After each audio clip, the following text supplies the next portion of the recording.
This is the reality. The reality is if you're obese, it doesn't matter if you're happy or sad or depressed or this, it doesn't matter what your feelings are. It matters the physical ramifications. Like there's physical ramifications and there's also psychological ramifications.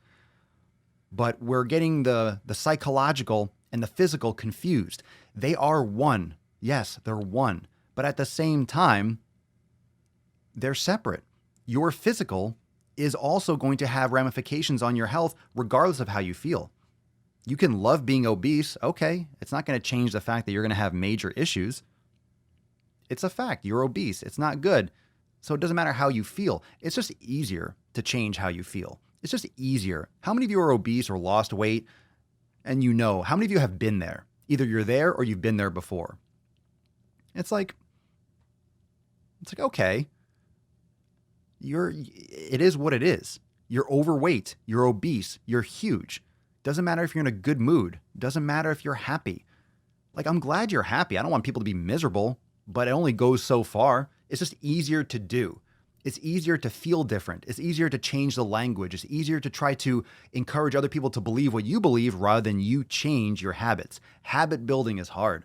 We talk about that in Brain Gains. Habit building is hard. You have to do two things. You have to break a habit, then you have to create a habit. And a lot of times you try to do too much and you bite off more than you can chew at one time. And then you're not able to stick to it. So you try to go too aggressive. You go from, hey, I'm eating too much fast food, and then you go raw vegan. Whoa, whoa, whoa, whoa. How do you go from eating processed shit to raw vegan? You are going to feel like dog shit. Your stomach is going to be like, what the fuck? I can't even digest this. I don't even have the bacteria present to handle this. I mean, some people might feel great right away, but why wouldn't you? Of course you're going to feel great going from one extreme to the next because you're not eating processed shit anymore.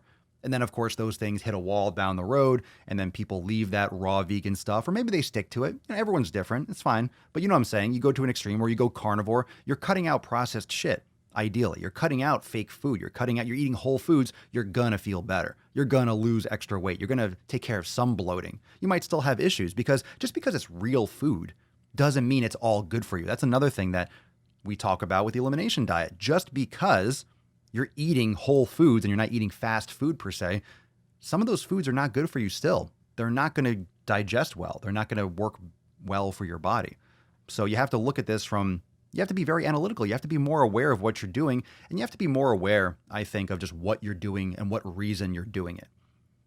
It's so easy just to do things because we think we should.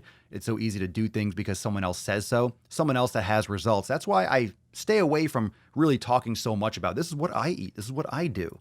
I talk about it inside Swole Norman. You see the recipe archive and stuff. We talk about what I eat, grass-fed beef and bone broth and collagen and broccoli, and I eat asparagus and vegetables and things like that. And I have pastured eggs. I like white rice, but I like sweet potatoes better. I drink coffee.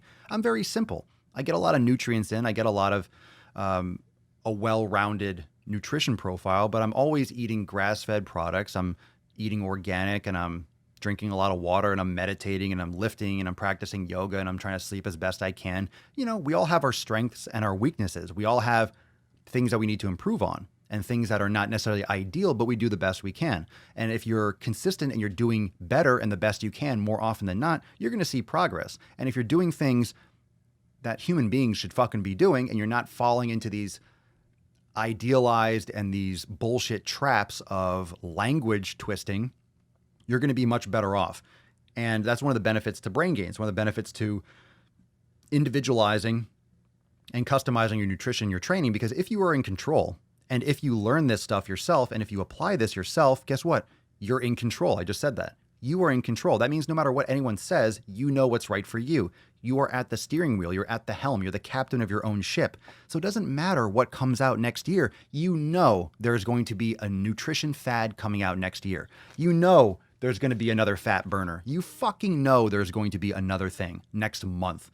It's almost New Year's. Remember what I always say? Fuck your resolutions, beaches. Fuck your fucking resolutions. It's coming. Everyone's going to storm the gym in January, and they're going to fall off in February. Why? Because they have no fucking idea what they're doing, and they don't really fucking care. They think they want it. They say they want it. They don't want it. They really don't, because they wouldn't quit. People that really want something don't stop.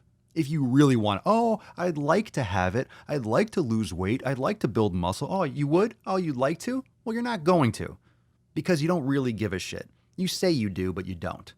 It's evident in your lack of action. You don't really fucking care. That's the fact.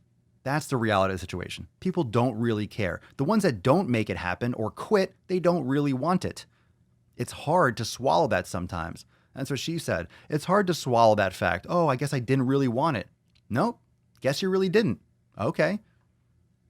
That's why examining your thoughts and being more aware and being more conscious of your inner workings in your brain help, because you kind of call yourself out in your own bullshit. It helps. It's really great to call yourself out. It's great to check yourself. Very important. Thanks for watching, fam. Make sure to subscribe to the Daily Swole podcast on YouTube so you can catch the live streams every single day.